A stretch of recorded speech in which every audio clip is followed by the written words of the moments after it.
Hi, and welcome to another week of Psychopharmacology. This week, we're going to be talking about antipsychotic drugs, and this is chapter 12.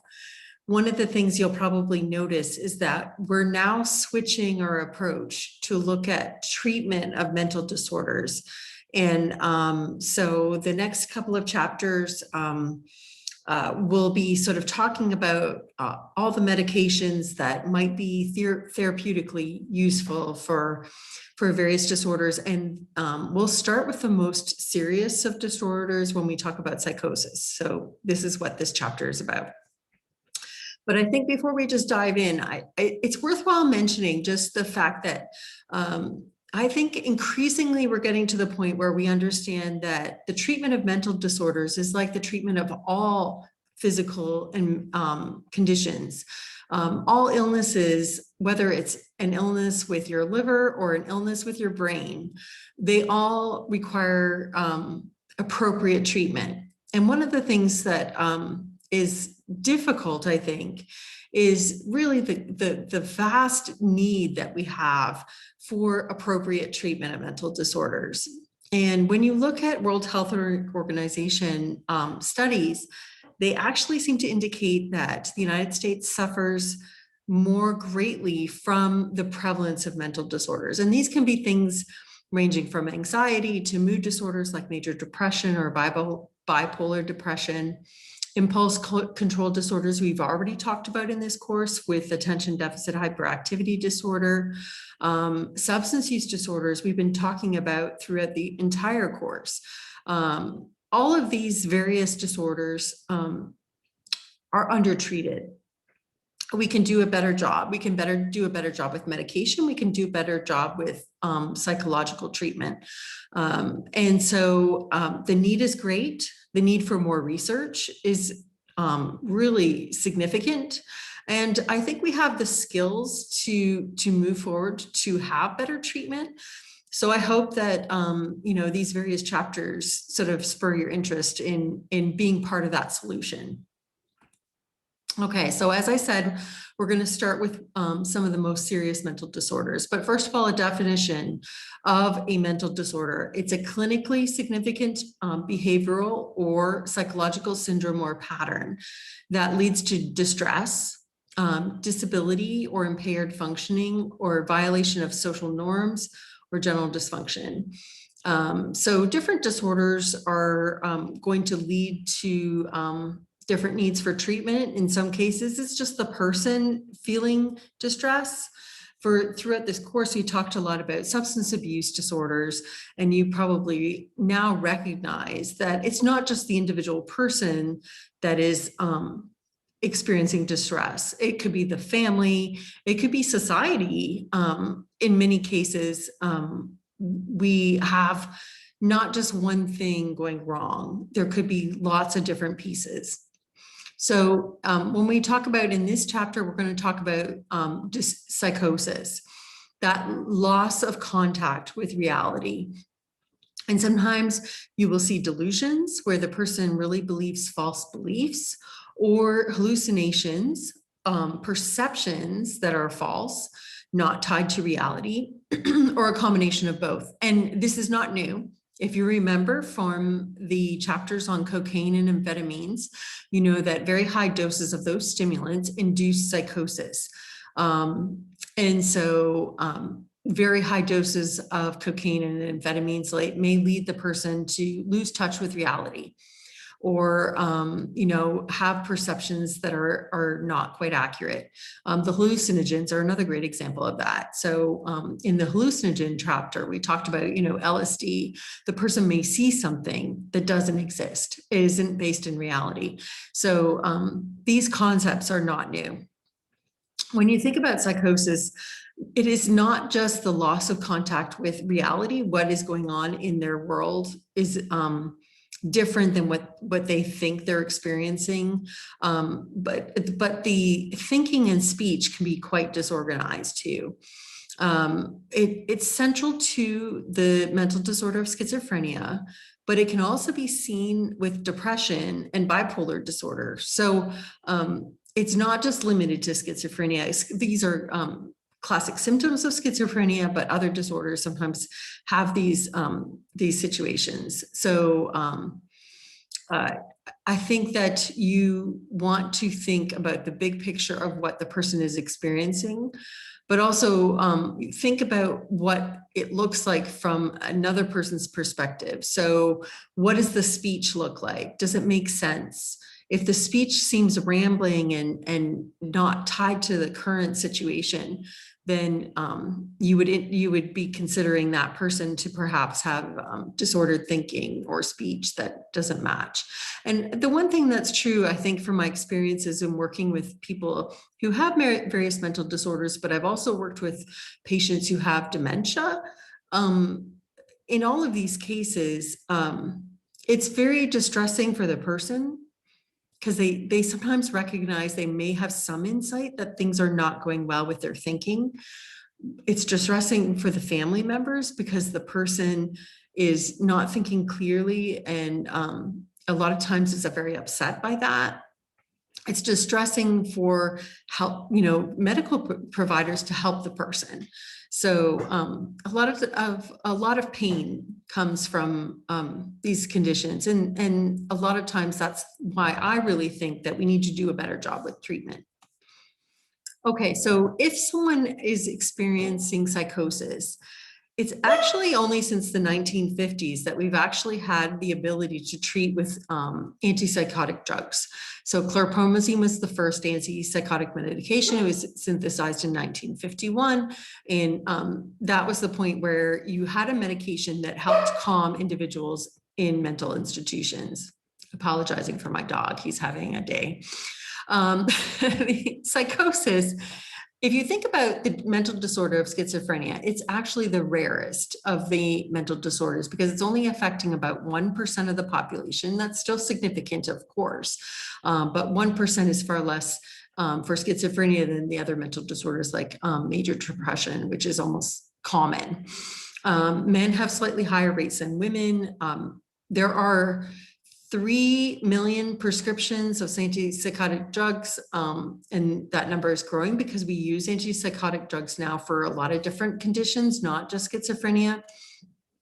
And so the use of these medications continues to rise. So it's worthwhile having sort of an idea about how they work, what are the side effects. So the types of antipsychotic drugs. Antipsychotic drugs are a large portion of the prescription drug market in the United States. They all function under the premise of the fact that the symptoms of schizophrenia, the delusions and hallucinations, occur because there is too much dopamine, excess dopamine being released, or excess sensitivity of the dopamine neurons. And if we go back to the chapter on cocaine or the chapter on amphetamines, you know that the excessive levels of dopamine lead to these psychotic symptoms in individuals who have very high doses of cocaine and amphetamines in their system, and then they're experiencing psychosis. So the mechanism makes sense. All antipsychotic drugs are going to antagonize dopamine D2 receptors and decrease dopamine activity in the brain. So there are the traditional antipsychotics. These are the ones that were the first available drugs to treat psychosis, going back to the 1950s, like chlorpromazine was the first one. They are dopamine antagonists, and so they will be helpful in reducing dopamine activity and reducing those symptoms like delusions and hallucinations. Because you are decreasing dopamine activity, though, you can have some undesirable side effects, and particularly motor problems. Then there are the second generation antipsychotics, and the dopamine blocking action of these medications is a little less potent. There's also some action on serotonin receptors. And so there's this second class of the second generation. And then the third generation antipsychotics are the medications that exert a stabilizing influence on dopamine receptors. It's called functional selectivity. Abilify is a good example of that, where it's kind of trying to get that dopamine level into the correct range. And these medications, especially the third generation, not only are they being used for schizophrenia, but as I mentioned before, a lot of different mental disorders now are being treated with antipsychotic medications. So bipolar depression, major depression, Tourette syndrome, irritability that's associated with autism. Lots and lots of different conditions. These medications are being used to treat some of the symptoms. So as a class of antipsychotic drugs, whether it's first generation, second generation, doesn't matter, what you're going to see is the decrease in the symptoms of psychosis, the decrease in hallucinations, decrease in delusions, and you will usually see that within a couple of days. It will also decrease the agitation, the aggression, and impulsive behavior. And thinking will start to become more clear and tied to reality. It calms people, it decreases the stress hormones. It also has some physiological effects, decreased blood pressure. Dry mouth is a common reported symptom that people find aversive. It can have those neurological side effects that we start to really worry about, like shuffling gait. So the person's walking, they're kind of shuffling their feet, motor rigidity, tremors, and restlessness. And then there's also serious side effects that require sort of constant monitoring by blood tests. We want to make sure that those don't occur. Chronically, antipsychotic drugs alter metabolism and slow activity, and thus sometimes cause weight gain in individuals, at least for schizophrenia. It tends to be a lifelong struggle with a mental disorder. And so you tend to have patients on these medications, not only for months, but years or decades. And so, these chronic effects can be concerning. The other concern with the motor problems is very worrisome. If you start to see tremors, muscle spasms, the problems with the walking, the gait, imbalance, muscle spasms, all these sorts of things. You worry about the tardive dyskinesia, where there's involuntary movements of the mouth and the tongue and the arms and the legs. And those are side effects that if you start to see them, you worry that they won't go away and they may actually get worse. They look a lot like the Parkinson's disease type symptoms. And if you start to see these things, you really want to quickly maybe adjust the medication, take the person off the medication. But then here you have the concern of the resurgence of symptoms like delusions and hallucinations. These drugs also can cause hormonal changes, like inhibiting growth hormone or increasing prolactin. And they can lead to an elevated risk of birth defects if taken during pregnancy. So they're not innocuous. There's a long list of concerning side effects, concerning chronic effects that you wouldn't want to see, and you'd have to monitor closely. The other thing that is a concern is the tolerance and withdrawal. So tolerance develops. And so a dose that works beautifully for a patient controls their symptoms. After a couple of years, it just may not stop working. You may have to increase the dose. And then as you increase the dose, you start to see more and more side effects. The symptoms may return, and then you might find that you can't keep raising the dose. You have to switch to a different medication. There aren't that many medications to keep switching from. And so it is a struggle. It's a chronic health condition. Schizophrenia in particular is a chronic health condition that tends to be a lifelong struggle. And so treating it effectively with medication can be a challenge. When you withdraw, sometimes the person really experiences some withdrawal symptoms like difficulty sleeping or malaise, but it's not addictive. You don't see craving or anything like that. When we've talked about withdrawal symptoms in other chapters, we don't see a real significant withdrawal syndrome that is concerning to the same degree. So a little bit about the pharmacology. As I mentioned, everything's about dopamine. So the traditional antipsychotics are blocking the dopamine receptors, D2 receptors. The second generation antipsychotics that are most commonly used now are blocking the dopamine D2 receptors, but also affecting serotonin, and some of that change that has made in the second generation has resulted in less of those significant side effects. The third generation has a stabilizing action on these dopamine receptors, sort of that functional selectivity, and it may act as a full agonist at one pathway in the brain and act as an antagonist in another pathway in the brain. Pretty cool, actually, if you think about it, that you're taking in a medicine through your mouth in a pill form, and then one part of your brain starts making more dopamine and one part of your brain is less. And that's pretty clever that we've been able to develop medications that have that action. So a little bit about treatment for psychosis. As I mentioned, this is, especially for schizophrenia, this is a chronic lifelong struggle. So medication is going to be switched here and there. The choice of medication tends to be by trial and error. 90% of antipsychotic medication prescriptions are these days for second generation antipsychotics. Third generation of the atypical antipsychotics are rising as well.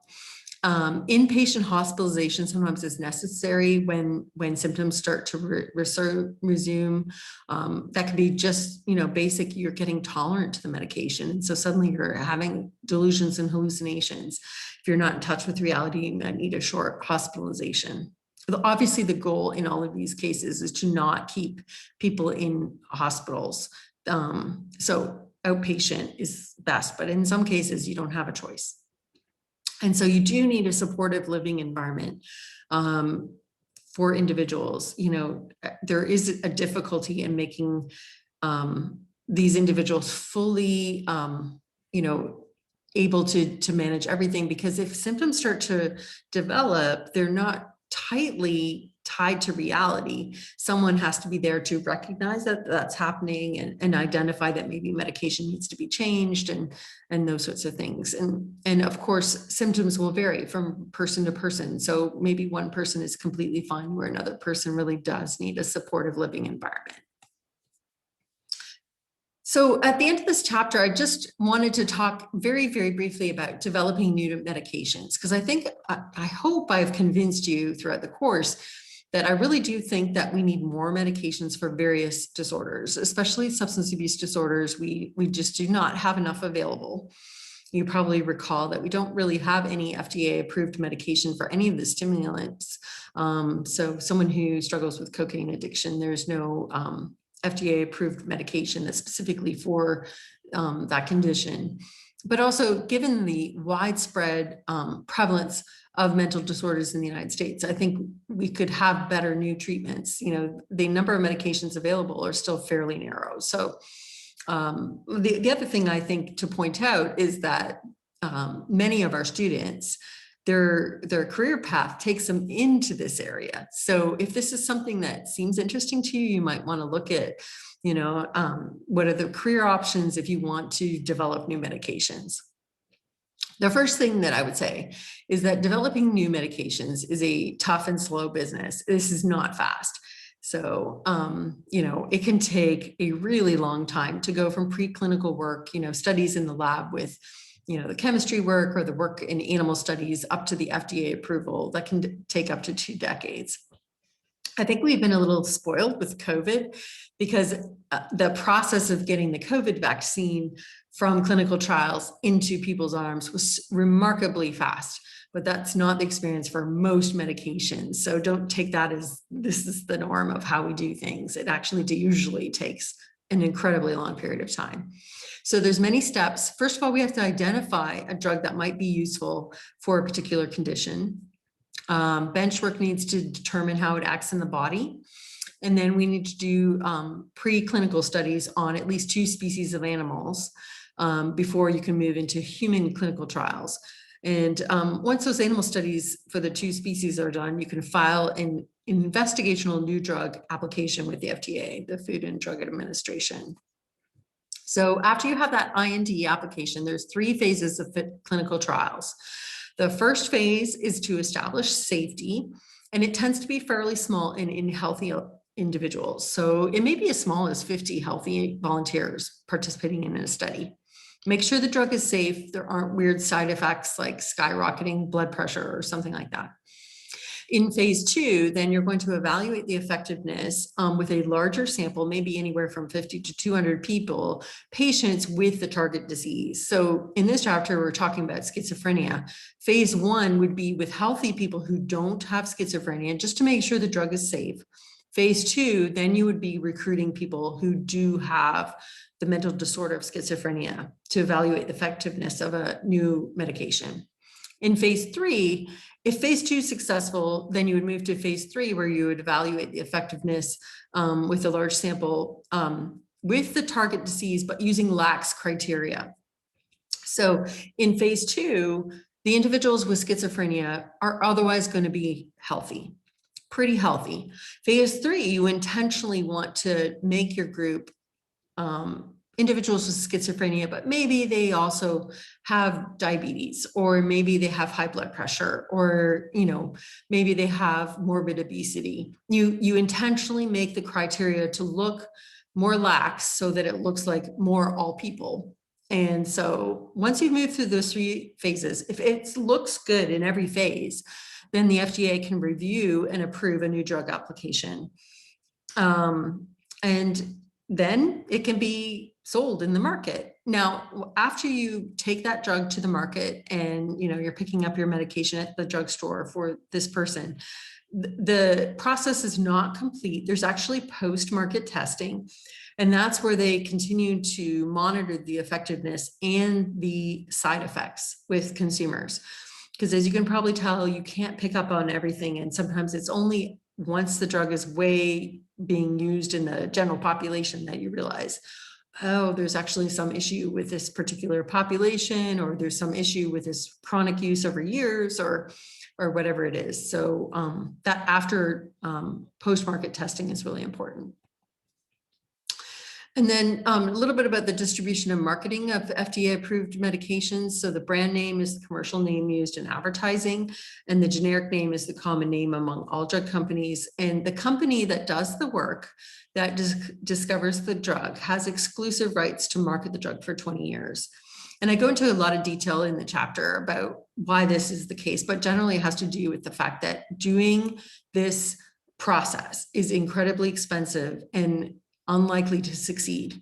So in the small cases where you actually do get a drug that is ready to reach patients in the marketplace, you have to recoup those costs. And so having that 20-year exclusive rights is really important for companies to recoup that initial cost. And then after the 20 years, all these drugs can go on generic. The other companies can sell them as well. They're usually 80% less expensive by that point. They've also been on the market for 20 years. They have the same safety and effectiveness. So, there's no difference, same medication. The company that developed the drug can still sell the brand name, although once a generic's available, sales are going to drop because of the cost difference. And interestingly, in the United States, 8 in 10 prescriptions in the United States are filled for generics. So, that's the other thing to consider, is that, people are sensitive to price. And so the new drugs that come on the market really have to be in advance over what exists currently because of the price difference. And that's the end of that chapter. Hopefully, you start to get excited about new drug development, because I do think that there's a lot of different career options that are really exciting if you think this area is interesting. Have a great week, everybody.